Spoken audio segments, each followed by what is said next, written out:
Look at the graph A to D figure 3.20। ये हमारे NCERT का क्वेश्चन है। Carefully and state with reason which of this can not possibly represent one dimensional motion of a particle.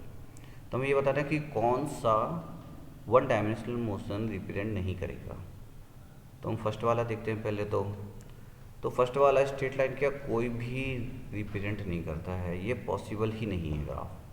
The reason is what, यहाँ पर first point ये है कि जो हमारा टाइम एक्सेस है वो नेगेटिव में जा रहा है, तो नेगेटिव में तो टाइम होता नहीं है।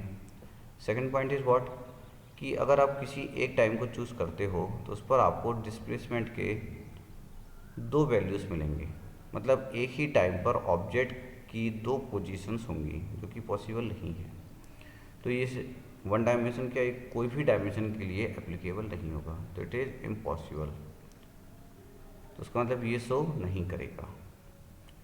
सेकंड में अगर मैं बच्चों से पूछता हूँ कि ये कौन सा मोशन हो रहा है बॉडी का, तो 99% बच्चे बोलते हैं सर्कुलर मोशन।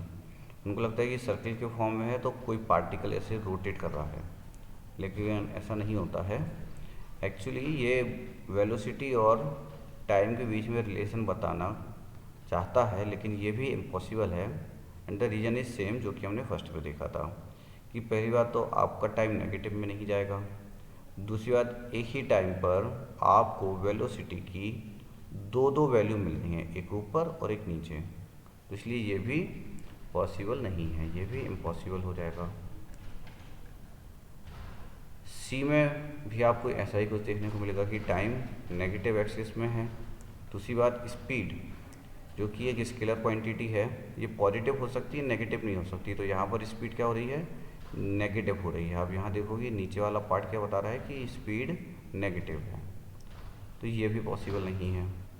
तो ये चारों पॉसिबल नहीं है। अभी अच्छा फोर्थ अभी नहीं देखा है हमने, वैसे फोर्थ भी इम्पॉसिबल है। फोर्थ बच्चों को लगता है कि अभी अगर तीनों रॉन्ग हो गए तो फोर्थ तो सही होगा, लेकिन ये भी नहीं होगा। रीजन इज व्हाट, यहाँ पर क्या लिखा है टोटल पाथ लेंथ, मतलब डिस्टेंस। तो डिस्टेंस की वैल्यू हमेशा बढ़ती जाती है फॉर अ मूविंग बॉडी।